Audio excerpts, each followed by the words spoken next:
जब यह हुआ उस समय मैं 14 साल का था। मेरा घर जंगल के ठीक बगल में था। बच्चों को जंगल में जाना मना था।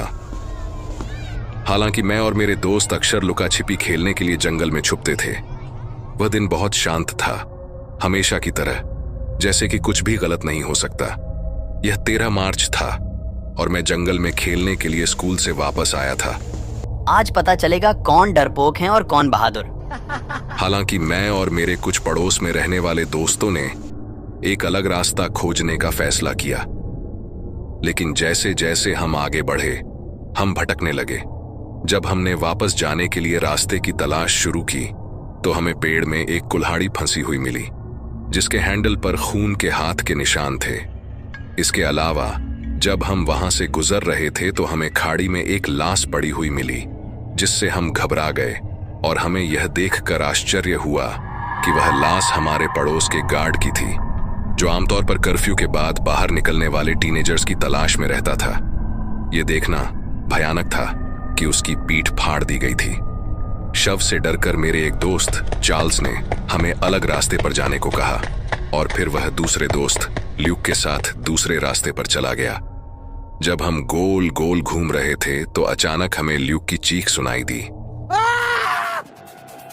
फिर मैंने उसे हमारी ओर वापस दौड़ते हुए देखा और जोर से गोलियों की आवाज आई।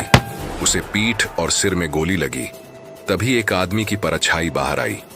मैंने उसे चार्ल्स के शरीर को हाथ में लेकर चार्ल्स के अंगों को चबाते हुए देखा।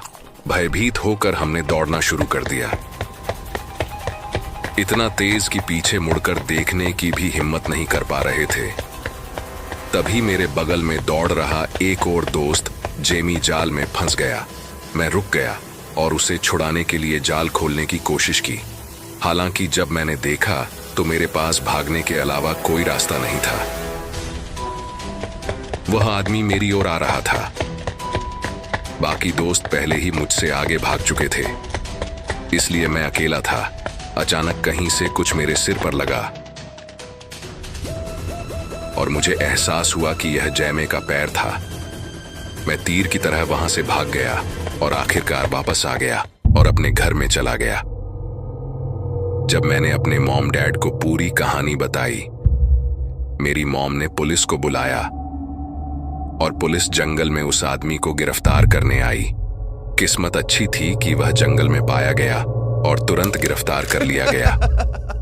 यह पता चला कि वह एक नरभक्षी था और लैम्ब की फिल्मों में बुरी तरह से डूबा हुआ था और वह कई फास्ट फूड रेस्टोरेंट को गोमांस सप्लाई करता था।